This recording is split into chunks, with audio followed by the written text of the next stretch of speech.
akin ako ng floating light chow. Bale, in-order siya ng ate ko sa may stock shop, guys. Hindi ko alam kung magkano siya. Basta 27 pieces siya, guys, kada isang box. And nabawasan ko na. Kaya ano na lang, 25 na lang. Kasi guys, yung isa, binawasan ng mama ko.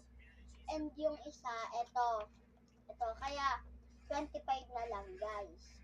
25 pieces na lang yung nandun sa box. And yan, nanonood kami, guys. Manonood kami ng horror, guys. Bali, umaga to, guys, ha. Kasi kagabi din, guys, na kasi kami. Nanood din kami. Guys, yung pinanood natin kagabi?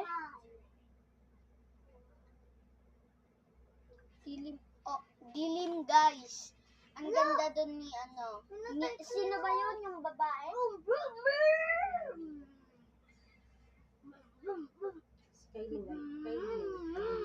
Si Kailin Padilla ata daw. Tapos si Jordan. Tapos guys, doon, kung mapapanood nyo doon, yung Mia tsaka Aya, nirape sila, nilagay sila sa may Serena Resort. And, ayun, patay sila. So, hindi na aabot ng hanggang mamaya kasi malapit na matapos, guys, ha? Malapit na matapos yung color red na na guhit.